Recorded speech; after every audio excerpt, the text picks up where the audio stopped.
Going to be in a couple of places in our Bible tonight, but maybe the biggest one is that one we just read from Jeremiah chapter 7. If you'd like to get out a Bible and turn there, it's going to be an important passage for what we have to discuss this evening. Jeremiah chapter 7. We are in this world, but called to not be of it. That's the purpose of this series we've been doing on Wednesdays. We began 2 weeks ago to talk about how to maintain our faith and thrive even when we may feel like a fish out of water on account of our faith in Jesus. And we've been talking about two figures from our Bible, from our Old Testament to do that. So the last time we left off, we were in Egypt, because that's where one of those two figures finds himself spending much of his life, living faithfully to God in a place that is very different from his homeland. That person, of course, is Joseph. When we last left off in this series, we were trying to discover how it is that Joseph came to be in this place where he ends up being. How did he end up in this harsh environment? Remember what we found? In terms of how, his brothers rejected him. His very own brothers. Joseph experienced personal rejection at the hands of these brothers who stole his special robe and scoffed at his dreams. They threw him into the pit. They sold him into slavery. And they did all of these things. Why? They were jealous of him. They had hatred toward him. They were frustrated, sure, but what we saw last week was that one major factor was the fact that his brothers did not understand what God had in store for Joseph. Joseph's rejection stems from a misunderstanding of what God has called him to be, because God has called and set apart Joseph for a purpose. Joseph is going to be like the one person who, through their struggles even, and their rejection and their suffering, actually God uses that for the sake of the many, to save many people, even the very brothers who rejected him. At the end of the story, it says that God intended all of it for good.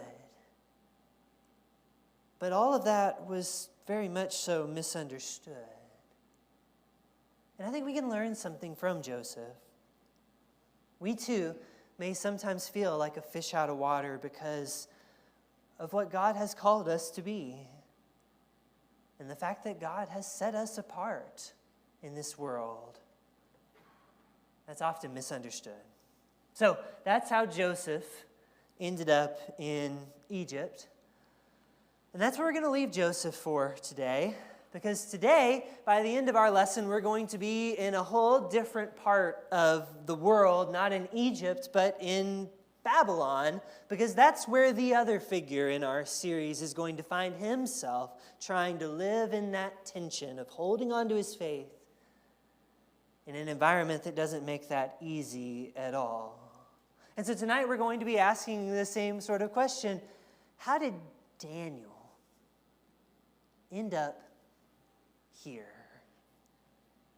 How and why is it that Daniel found himself to be a fish out of water in Babylon? Was it for the same reason, same kind of reason that Joseph ended up far from his home? Or is it something different going on here? And can we learn anything ourselves from the reasons why Daniel ends up living in this tension? This tension of holding on to his faith in a place that doesn't make that easy. So that's our goal for tonight. We're going to end up in Babylon tonight. But before we go there, I first want to take you to Paris. The most romantic city on the world, Paris, Texas, is where we're going to start tonight. Just a few miles north and east of here. And we're going to go back in time to get there as well to 1883. There was a Church of Christ preacher in Paris, Texas. His name was Robert Officer. When I learned about his story, I thought it was an amazing story. He arrived, this is not a picture of him, but he did arrive in Paris, Texas in a covered wagon. This is a picture of a covered wagon in Paris, Texas. He arrived in a covered wagon with his wife, Lotta, and his children in 1883 to be the preacher at the congregation in Paris, Texas. Previously, he'd preached in Gainesville, but his house burned down there, and he lost most of his possessions in that fire. And so when he arrived in Paris, this was kind of like starting over, starting anew for him and his family. So they arrive in 1883, and not long after that, this preacher finds that he's actually stumbled upon one of the largest unreached for the gospel areas in the whole country. Just a few miles to the north of his congregation. And that area was a Native American reservation for the Choctaw tribe. It was less than 20 miles north of Paris. And Robert Officer determined that he was going to do everything he could to try to sow the seeds of the gospel amongst the people living there just to the north of him. So he set to work in doing that. But what he found was that it was really challenging. And making inroads on this reservation at that time was an uphill climb for him. Maybe you can imagine why. The reason his work was such an uphill climb was because of some bad things that had happened before him. It had only been less than 50 years ago that some of the people that lived on this reservation had been forced to live there. They'd been moved from homes elsewhere in what historically has been called the Trail of Tears and made to live in this place on this reservation. And because of this background, well, all of those choices that led to that had consequences for the way that Robert Officer and people like him were received. Not surprisingly, for some Native Americans in that place and time, there was a level of distrust and skepticism. And it didn't just come out of nowhere. It arose as a consequence of what they'd seen, what they'd experienced. And it made the effort to share the gospel there more of an uphill climb. Robert Officer's goal, his dream, was made harder. Not necessarily even because of his own choices, but harder nonetheless because of the consequence of other people's choices. People that he seemed to belong to. And today, as we think about Daniel and how he came to face this uphill climb of living faithfully in Babylon, of all places, that example of Robert Officer might be worth keeping in mind. Because much like Joseph last week, Daniel ends up where he does because of a rejection of sorts. Daniel comes to be a fish out of water in Babylon because of a rejection that happens, but it's not a personal one like what Joseph went through when his brothers misunderstood his dreams. This is the rejection of a people, the people of Judah. Daniel chapter 1, verse 1 gives us a clue to what's all in the background of this story. See, Daniel ends up in Babylon during what was called the exile. And the exile was an act of God's judgment. It was meant not as a permanent rejection, but as a wake-up call for God's people, as a consequence of their unfaithful actions, their failure to keep to his word, their unfaithfulness to the way that God had called them to live in their lives. God allowed this tragedy to befall them. And that's how Daniel ends up here in Babylon.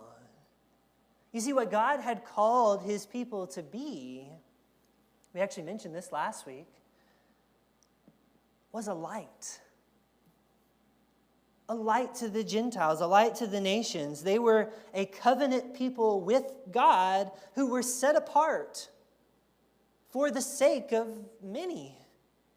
This is what Isaiah said about that purpose. He said, I am the Lord. I have called you in righteousness. I will take you by the hand and keep you. I will give you as a covenant for the people, a light for the nations, to open the eyes that are blind, to bring out the prisoners from the dungeon, from the prison, those who sit in darkness. I am the Lord. That is my name. My glory I give to no other, nor my praise to a carved idol. And we know these words to be fulfilled in Jesus Christ. He's the one who came and ultimately took up that mantle of being the light for the nations, the one who opened the eyes of the blind, and so forth. He takes up the thing that Israel themselves could not do. God's covenant people could not live up to the call in their own faithfulness. But they were called to be different. They were called to be a set-apart people. A kind of people who loved what God loved. Whose devotion was to the things of God. Who cared about justice and mercy and steadfast love and faithfulness. Exodus calls them a priestly kingdom. They were meant to mediate the blessings of God and the way of God, the will of God, to the world. But in the days leading up to Daniel's life, how's that going? We just finished a study of Chronicles. You probably know the answer to this. But this passage from Jeremiah illustrates it well, the one we read a bit of a moment ago. What do we see here about how things are going in the days leading up to Daniel's life? Chapter 7, verse 1. The word that came to Jeremiah from the Lord. Stand in the gate of the Lord's house and proclaim there this word and say, hear the word of the Lord, all you men of Judah who enter these gates to worship the Lord. Thus says the Lord of hosts, the God of Israel. Amend your ways and your deeds, and I will let you dwell in this place. Do not trust in these deceptive words. This is the temple of the Lord, the temple of the Lord, the temple of the Lord. For if you truly amend your ways and your deeds, if you truly execute justice with one another, if you do not oppress the sojourner, the fatherless, or the widow, or shed innocent blood in this place, and if you do not go after other gods to your own harm, then I will let you dwell in this place, in the land that I gave of old to your fathers forever. But behold, you trust in deceptive words to no avail. Will you steal, murder, commit adultery, swear falsely, make offerings to Baal, and go after other gods that you've not known, and then come and stand before me in this house, which is called by my name, and say, we're delivered, only to go on doing all these abominations? Has this house, which is called by my name, become a den of robbers in your eyes? Behold, I myself have seen it, declares the Lord. And that's not a pretty picture, is it? A far cry from a light to the nations, a set-apart people. What God says through Jeremiah is that his covenant people have forgotten their covenant. Now, they do remember some things. They still go to worship. Jeremiah is supposed to meet them at the door of the temple. To use like a modern term that doesn't really fit, they're still church-going people. But they trust in the fact that they're church-going. They say, this is the temple of the Lord, the temple of the Lord, and so long as we go and stand before God in this house, we're delivered. We are safe.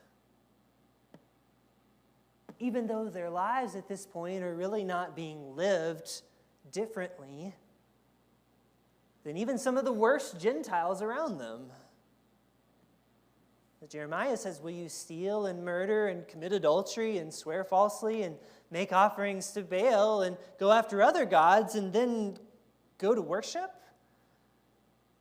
and rejoice in your deliverance, but then go on and keep doing all these wrong things?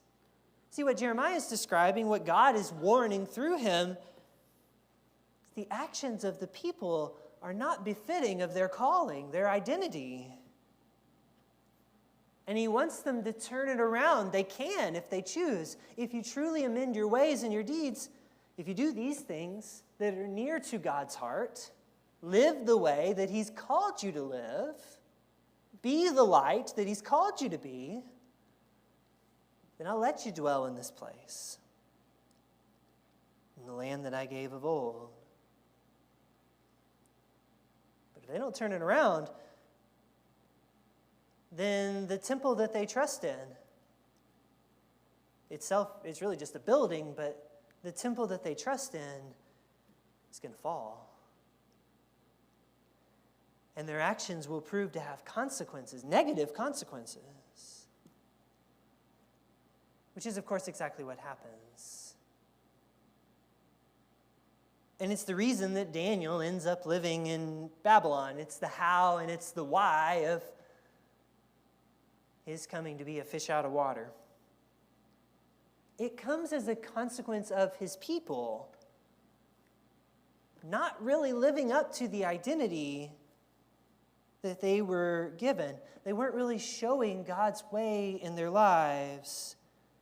They might have still kept up some things, but they really weren't fully committed to living their whole life in accordance with the covenant that God made with them. They might still go to worship, but they gave their allegiance to idols. They didn't take care of the poor or act justly. They stopped shining like a light to the Gentiles. They more or less became Gentiles in their manner of living. Now, all of these things happened in the days leading up to, and even in the days of Daniel. Here's an important thing to recognize. There's no evidence whatsoever that Daniel himself was living like that, in those unfaithful ways. In fact, when you begin to see Daniel and how he lives in Babylon, when we look at his story together, your guess would be he's not living like those people in the days leading up to the exile. But whether he was personally responsible for it or not, it is the reason why he finds himself in a challenging spot for living out his faith. He's living in this environment he's in because of a consequence of the lack of faith that his people have generally had in his own time and in the time before. It's a major part of why his life of faith is going to be such an uphill climb. We may find this to be the case for us as well. So in this series, we're talking about the challenge of being in the world but not of the world, and how we have to live our lives in that tension. Well, some of that tension may come from being misunderstood, like Joseph was when he was rejected and people didn't understand what it meant for him to be set apart. We said last week we may deal with that too. But the circumstances Daniel faced were different than that, and the challenges we face today may come from other angles too. Some of it may be a consequence of lack of faith, or a lukewarm faith that Christians have shown in our time. In other words, it may be a wake-up call. We may need to ask ourselves whether we've been living like the people of Judah that Jeremiah addressed, keeping our worship-going ways, but giving our heart's allegiance to other things, making idols out of money or comfort or jobs or entertainment or the ways of this world. We may need to ask ourselves if we've grown lukewarm in our faith, like the church that Christ addresses in Revelation. Not hot, not cold, which means not good. Do we need a wake-up call? Are we salt that's lost its saltiness? Have we neglected the weightier matters of justice and mercy and faithfulness? These things were true of Judah then. Could they be true of us now? And if they are, then maybe this uphill climb we face sometimes is in some ways a consequence of those very same things. Maybe that's a message I personally need to hear, or we as a congregation need to hear.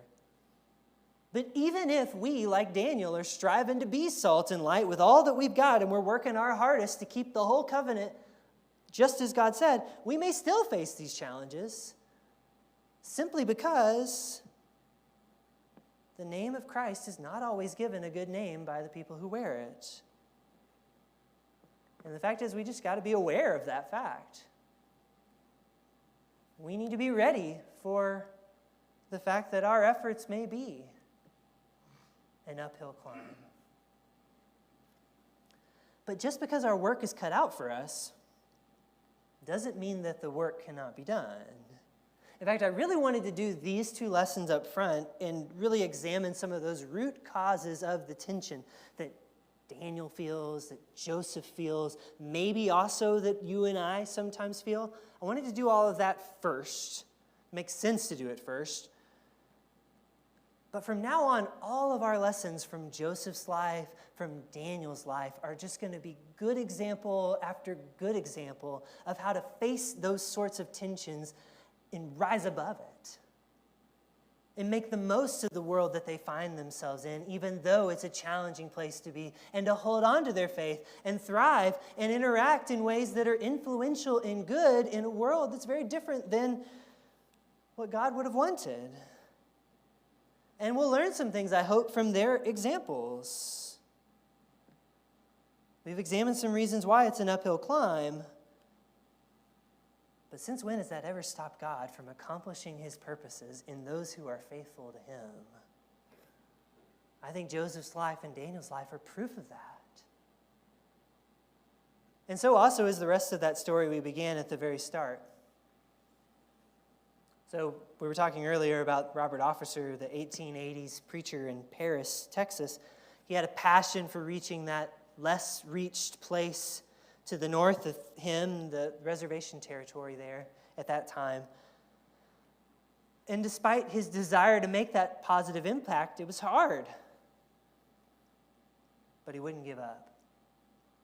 Instead, he just went above and beyond to show love and earn trust from the people he was trying to reach. And so his first step was to take care of the children there. He established an orphanage and a fostering system. Many of the members of his own congregation were a part of the foster home system of taking care of the children there nearby them. He organized clothing drives. He showed up week after week. He built trust through acts of love and justice. And that opened doors for him to share the good news of Jesus. Robert Officer found a way to maintain his faith and do God's work in an unlikely place, even when the challenge was steep. And he did it by leaning into the very identity that God had called him to embrace all along. Having an uncommon love and a passionate obedience to God. Having an unshaken hope and a commitment to keep going and to serve and help the needy. That's what it took to start overcoming those negative outlooks and stigmas that preceded him where he was. You know, in Paul's second letter to the Corinthians, Paul uses a surprising metaphor for us Christians. Some in Corinth were challenging Paul to show his references. They were challenging his leadership, saying he wasn't really a true leader, a true apostle. And what Paul said to that was, I'll show you my references. It's you. Your life is like a letter of recommendation. It's actually like a letter from Christ. And what a motivating thought.